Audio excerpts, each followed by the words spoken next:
जय नारायण बच्चों, आज आप लोग हिंदी में पाठ 7 दान का हिसाब पढ़ेंगे। बच्चों, दान क्या होता है? दान वो होता है जब हम अपनी स्वेच्छा से कोई वस्तु निस्वार्थ भाव से किसी ज़रूरतमंद व्यक्ति को देते हैं, उसे ही दान कहते हैं। ये कहानी भी इसी उद्देश्य से लिखी गई है। इस कहानी को लिखने वाले हैं सुकुमार राय जी। तो कहानी कुछ इस प्रकार है। एक था राजा जी लगतक कपड़े पहनकर यूँ तो हजारों रुपए खर्च करते थे, पर दान देने के वक्त उनकी मुट्ठी बंद हो जाती थी। इसका मतलब कि राजा जी बहुत कंजूस थे। ऐसे तो बहुत महंगे महंगे रंग बिरंगे सुंदर सुंदर चमकीले कपड़े पहनते थे, लेकिन जब कहीं किसी को कुछ देने की बात आती थी तो तुरंत वो कंजूसी से अपना हाथ पीछे कर लेते थे। राज्यसभा में एक से एक नामी लोग आते रहते थे, लेकिन गरीब, दुखी, विद्वान, सज्जन, इनमें से कोई भी नहीं आता था, क्योंकि वहाँ पर इनका बिल्कुल भी सत्कार नहीं होता था। राजा के दरबार में सारे पैसे वाले लोग आते थे, अलग अलग राज्यों से, एक से बढ़कर एक राजा आते थे, लेकिन राजा के दरबार में कभी भी ना ही कोई गरीब व्यक्ति आता था, ना कोई दुखी, ना विद्वान, ना ही कोई सज्जन, क्योंकि ऐसे लोगों को राजा के दरबार में कोई मान ही नहीं मिलता था। क्योंकि राजा जी जिनको सम्मान देते थे वो केवल जो पैसे वाले राजा महाराजा होते थे, जिनके पास बहुत सारी जो है संपत्ति होती थी, राजा जी उन्हीं को अपने राजमहल में मान सम्मान देते थे।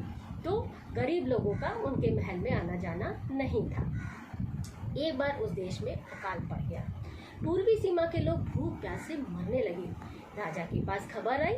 वे बोले, ये तो भगवान की मार है, इसमें मेरा कोई हाथ नहीं है। लोगों ने कहा, महाराज, राज भंडार से हमारी सहायता करने की कृपा करें, जिससे हम लोग दूसरे देशों से अनाज खरीदकर अपनी जान बचा सकें। राजा ने कहा, आज तुम लोग अकाल से पीड़ित हो, कल पता चलेगा कहीं भूकंप आया है, परसों सुनूंगा कि कहीं के लोग गरीब, बड़े गरीब हैं, 2 वक्त की रोटी नहीं जुटती। इस तरह सभी की सहायता करते करते जब राज भंडार खत्म हो जाएगा तब मैं खुद ही दिवालिया हो जाऊंगा। यह सुनकर सभी निराश होकर लौट गए। इधर अकाल का प्रकोप फैलता ही जा रहा था। ना जाने रोज कितने ही लोग भूख से मरने लगे। लोग फिर राजा के पास पहुंचे। उन्होंने राज्यसभा में गुहार लगाई, दुहाई है महाराज, दुहाई है, आपसे ज्यादा कुछ नहीं चाहते, सिर्फ 10,000 रुपए हमें दे दे तो हम आधा पेट खाकर भी जिंदा रह जाएंगे। राजा ने कहा, 10,000 रुपए भी क्या तुम्हें बहुत कम लग रहे हैं? अरे उतने कष्ट से जीवित रह के लाभ ही क्या है? एक व्यक्ति ने कहा, भगवान की कृपा से लाखों रुपए राजकोष में मौजूद है, जैसे धन का सागर हो, उसमें से एक आध लोटा ले लेने से महाराज क्या नुकसान हो जाएगा? राजा ने कहा, राजकोष में अधिक धन है तो क्या, उसे दोनों हाथों से लुटा दूं? एक व्यक्ति ने कहा, महल में प्रतिदिन हजारों रुपए इन सुगंधित वस्त्रों, मनोरंजन और महल की सजावट में खर्च होते। यदि इन रुपयों में से थोड़ा सा धन जरूरतमंदों को मिल जाए तो दुखियों की जान बच जाएगी। ये सुनकर राजा को क्रोध आ गया। वह गुस्से में बोला, खुद भिखारी होकर मुझे उपदेश दे रहे हो? मेरा रुपया है, मैं चाहे इसे उबाल कर खाऊं चाहे तल कर खाऊं, मेरी मर्जी। तुम अगर इसी तरह बकवास करोगे तो मुश्किल में पड़ जाओगे, इसलिए इसी वक्त तुम यहाँ से चले जाओ। राजा का क्रोध देखकर लोग वहाँ से चले गए। राजा ने हंसते हुए कहा, छोटे मुंह बड़ी बात, अगर 100-200 रुपए होते तो एक बार मैं सोच भी सकता था। पहरेदार की खुराक तो 2-4 दिन कम कर देता और ये रकम भी पूरी हो जाती, मगर 100-200 से इन लोगों का पेट नहीं भरेगा। एकदम से 10,000 मांग बैठे। छोटे लोगों के कारण नाक में दम हो गया है। सुनकर वहाँ उपस्थित लोग हाँ हूँ कर रह गए, मगर मन ही मन उन्होंने भी सोचा, राजा ने ये ठीक नहीं किया। जरूरतमंदों की सहायता करना तो राजा का कर्तव्य है। 1-2 दिन बाद न जाने कहाँ से एक बूढ़ा सन्यासी राजसभा में आया। उसने राजा को आशीर्वाद देते हुए कहा, दाता कर्ण महाराज, बड़ी दूर से आपकी प्रसिद्धि सुनकर आया हूँ, सन्यासी की इच्छा भी पूरी कर दे। अपनी प्रशंसा सुनकर राजा बोला, जरा पता तो चले तुम्हें क्या चाहिए, यदि थोड़ा कम मांगोगे तो शायद मिल भी जाए। सन्यासी ने कहा, मैं तो सन्यासी हूँ, मैं अधिक धन का क्या करूँगा?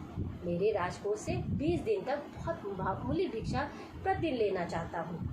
मेरा भिक्षा लेने का नियम कुछ अलग है। तो राजा ने कहा कि क्या है बताइए। सन्यासी ने कहा, मैं पहले दिन जो लेता हूँ अगले दिन उसका दुगना लेता हूँ, और उसके अगले दिन उसका दुगना लेता हूँ। तो राजा बोला कि ठीक है, तरीका तो मैं समझ गया, मगर पहले ही दिन आप कितना दान लेंगे, यही असली बात है।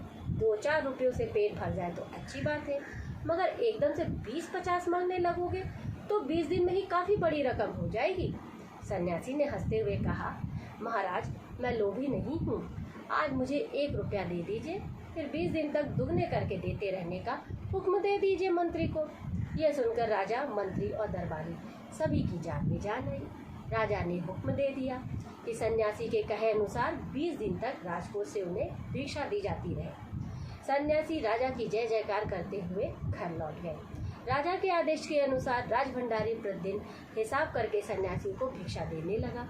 इस तरह 2 दिन, 3 दिन, 4 दिन बीते। 2 सप्ताह बीतने के बाद भंडारी ने हिसाब करके देखा कि दान में काफ़ी धन निकलता जा रहा है। यह देखकर उन्हें उलझन महसूस होने लगी। महाराज ने तो कभी किसी को इतना रुपया दिया ही नहीं था। राजभंडारी ने तुरंत यह बात मंत्री को बताई। मंत्री जी ने कुछ सोचते हुए कहा कि वाकई यह तो पहले ध्यान ही नहीं दिया हम लोगों ने, लेकिन अब इसका कोई उपाय भी नहीं है और महाराज का कोई हुक्म भी नहीं बदला जा सकता। इसके बाद फिर कुछ दिन बीते। भंडारी फिर परेशान होते हुए मंत्री के पास पूरा हिसाब लेकर आया। हिसाब देखकर मंत्री जी भी एकदम चकरा गया, उनका दिमाग, वो एकदम परेशान हो गए कि वाकई काफ़ी रकम निकलती जा रही थी। जब मंत्री जी ने हिसाब लगाया तो 10,48,575 रुपये का हिसाब निकला। तो मंत्री जी ने राजभंडारी से कहा, इस तरह से तो पूरा राजकोष खाली हो जाएगा, चलो हमें महाराज को ये बात बतानी चाहिए। तो राजभंडारी और मंत्री जी दोनों महाराज के पास पहुँचे। महाराज से उन्होंने सारी बातें बताई। महाराज ने कहा, लेकिन मैंने तो नहीं कहा था इतना रुपया दान देने के लिए। तब राजभंडारी ने समझाया कि महाराज आपने दुगना देकर भिक्षा देने की बात कही थी, जिसका हिसाब लगाने पर 10,48,575 रुपये होते हैं और हमारा राजकोष तो ऐसे पूरा खाली हो जाएगा, फिर हम क्या करेंगे। यह सुनकर राजा बहुत परेशान हुआ। राजा ने फिर तुरंत सन्यासी को बुलाया और सन्यासी के पैरों में गिरकर गिड़गिड़ाते हुए रोते हुए बोला, सन्यासी महाराज मुझे माफ़ कर दीजिए, मुझसे बहुत बड़ी गलती होगी। आप किसी भी तरह से मुझे मेरे इस वचन से मुक्त कीजिए। आपको जो चाहिए मुझसे ले लीजिए, लेकिन मुझे इस वचन से मुक्त कीजिए। तब सन्यासी ने कहा कि ठीक है, तुम मुझे अपने राजकोष से 50,000 रुपये दे दो, जिससे कि प्रजा की सहायता हो सके, फिर मैं तुम्हें अपने वचन से मुक्त कर दूंगा। राजा ने कहा कि 50,000, लेकिन सन्यासी महाराज इसके पहले तो जब गरीब लोग हमारे दरबार में आए थे तो उन्होंने कहा था कि सिर्फ 10,000 रुपये चाहिए। तो सन्यासी महाराज ने कहा, उस वक्त तो तुमने 10,000 दिए नहीं। तो ठीक है, अब तो काफ़ी दिन बीत गए हैं ना, तो अब तुम मुझे पूरा 50,000 रुपये दो, मैं तुम्हें इस वचन से मुक्त कर देता हूँ। तब महाराज की जान में जान आई। महाराज ने कहा ठीक है। महाराज ने अपने मंत्री को और राजभंडारी को आदेश दिया कि सन्यासी महाराज को उनके कहे अनुसार 50,000 रुपये दे दिए जाए। सन्यासी महाराज को राजकोष से 50,000 रुपये मिल गए और सन्यासी महाराज वहाँ से उन रुपयों को ले जा कर के उन्होंने प्रजा की मदद की। प्रजा में राजा का बहुत नाम हुआ, लोग बहुत खुश हुए। राजा की लोगों ने जय जयकार की। सबने कहा कि अगर कोई दानी हो तो हमारे महाराज के जैसा हो। तो बच्चों, इस कहानी से आपको क्या सीख मिली कि हमें अपने स्वार्थ को त्याग कर दूसरों की मदद के बारे में भी सोचना चाहिए।